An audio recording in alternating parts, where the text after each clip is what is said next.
안녕하십니까. 아신성교회 여러분, 또 유튜브 구독자 여러분, 반갑습니다.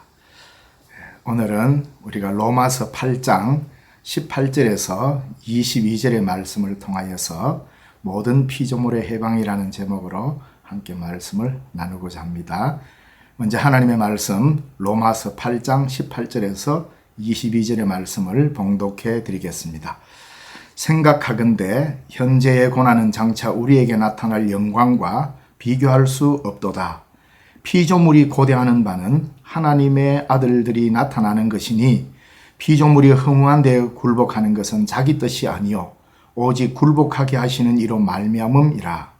그가 바라는 것은 피조물도 썩어짐의 종로로 산데서 해방되어 하나님의 자녀들의 영광의 자유에 이르는 것이니라. 피조물이 다 이제까지 함께 탄식하며 함께 고통을 겪고 있는 것을 우리가 아느니라. 아멘.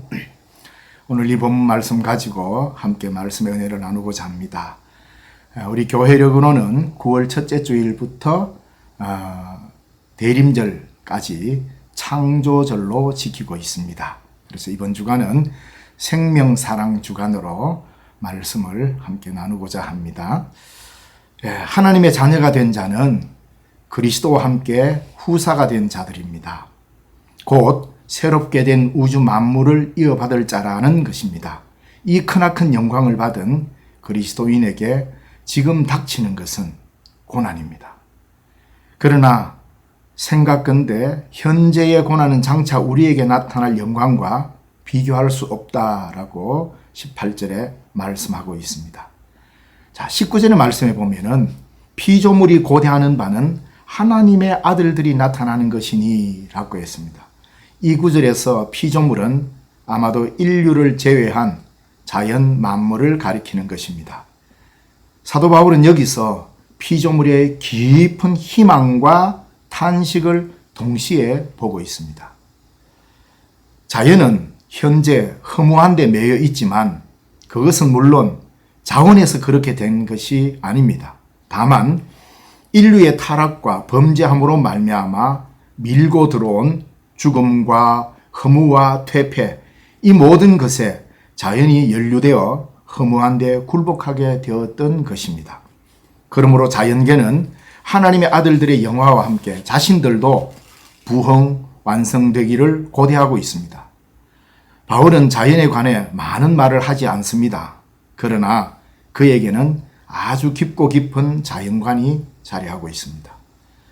바울은 이 자연의 겉을 보지 않고 그 속과 마음을 깊이 들여다본 사람이었습니다.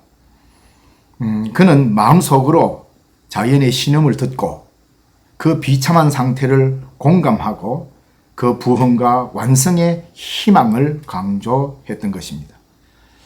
사도 바울은 예언자와 같은 우주 만물의 대변자로 말하고 있습니다. 20절의 말씀, 피조물이 허무한 데 굴복하는 것은 자기 뜻이 아니요 오직 굴복하게 하시는 이로 말미암음이라. 이 말씀은 창세기 3장 17절에서 18절의 말씀, 즉 내가 너더러 먹지 말라 한 나무 실과를 먹었은즉 땅은 너로 말미암아 저주를 받고라는 말씀이 있습니다. 참으로 자연과 사람은 이상한 끈으로 맺어져 있습니다. 사람이 죽으면 자연도 죽고 사람이 살면 자연도 사는 것입니다. 인류의 타락은 분명히 자연의 파멸을 불러왔습니다. 사람과 자연은 운명을 같이 합니다. 사람이 죄의 포로가 되어 타락함으로 만물도 허무한 데 종속되고 있습니다. 사람과 자연 가운데 일관되게 하나의 마음이 흐르고 있는데 자연은 사람과 함께 괴로워하면서 현재 여기까지 온 것입니다. 이리하여 만물은 사람과 한 가지로 그 창조된 목적을 이루지 못한 채 신음을 계속하고 있습니다. 이것이 자연 피조물의 실상입니다. 이것이 바울이 우리에게 말하고 있는 자연관입니다. 자연을 서거짐의 종으로 보는 바울의 자연과는 일반 사람들과는 전혀 다릅니다. 보통 사람들은 자연을 바라볼 때에 아름다움만이 가득 찬 것으로 보고 그에 비해 사람의 덧없음, 사람의 더러움 이걸 탄식하며 자연에서는 항구불변함을 보고 인간 세상의 덧없음을 슬퍼합니다. 그러나 이런 관점은 천박한 자연관입니다. 자연은 아름답지만 그것은 겉으로 볼 때만 그렇다는 겁니다. 한 단계만 더 깊이 그 속으로 들어가 보면 그 속에는 혼란과 잔인과 투쟁으로 가득합니다. 온갖 꽃들이 아름답게 피어있는 숲 속에는 무서운 생존 경쟁이 펼쳐지고 있다 이 말입니다. 참으로 자연계는 밤낮으로 괴로움의 부르짖음이 일어나고 있습니다. 그들은 한결같이 자신의 해방과 자유를 원하고 있습니다. 그리고 하나님의 아들들의 영화와 함께 자기들도 거기에 부응하고 완성되기를 갈망하고 있는 것입니다. 참으로 바울이 말한 그대로입니다. 땅의 타락을 불러일으켰습니다. 타락한 인류가 자연계를 정복한다고 하면서 파괴해 온 것은 너무나도 명백한 사실입니다. 그런데 사도 바울은 이 서거진 자연이 인류의 완성과 함께 완성된다고 말하고 있습니다.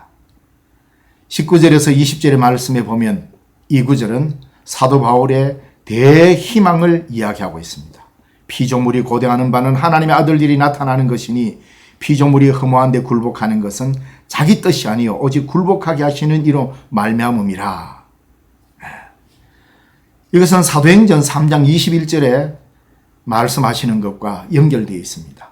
하나님이 영원전부터 거룩한 선지자들의 입을 통하여 말씀하신 바 만물을 회복하실 때까지는 하늘이 마땅히 그를 받아두리라. 이 말씀도 그렇습니다. 이 완전한 평화, 만물이 가지고 있는 구원의 완성에 대한 희망을 미신이라고 말하는 사람들이 있는데 그렇지만 우리는 확신하고 있습니다.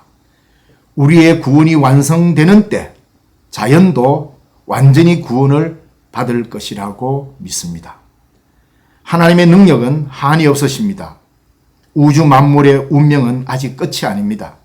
언젠가 만물을 새롭게 하시는 그날 인류의 완성과 함께 이루어질 것입니다. 이것이 하나님의 나라입니다. 하나님께서는 그리스도 안에서 우리의 깊은 죄를 사하시고 우리를 깨끗게 하시고 큰 은혜를 내려주시고 계십니다. 이 은혜를 우리가 온 피조물과 함께 온전한 구원에 이를 때까지 그치지 않을 것입니다. 우리가 지금까지 받은 은혜로 미루어 보아 더욱 크신 은혜를 우리에게 주실 줄로 믿습니다. 그리고 우리는 자연 또한 회복되기를 바랍니다. 하나님은 그 지으신 자연의 황폐를 반드시 고쳐주실 것입니다. 자연과 함께 사람은 구원의 완성에 들어갈 것입니다. 이것이 복음입니다. 여기에 인류의 소망이 걸려 있다는 것입니다. 자연은 예수 그리스도 안에서 우리와 함께 구원을 향하여 나아갑니다. 즉 우리는 자연과 함께 예수 그리스도 안에서 구원의 완성을 향하여 하나님의 새 창조의 질서를 향하여 하나님의 나라를 향하여 나아갑니다. 우리는 자연에서 구원받는 것이 아니라 자연과 함께 하나님의 구원의 완성으로 나아가는 것입니다. 그리하여 온 피조물은 온전한 생명으로 새롭게 될 것입니다. 이것이 온 피조물이 고대하는 해방이요 희망인 것입니다.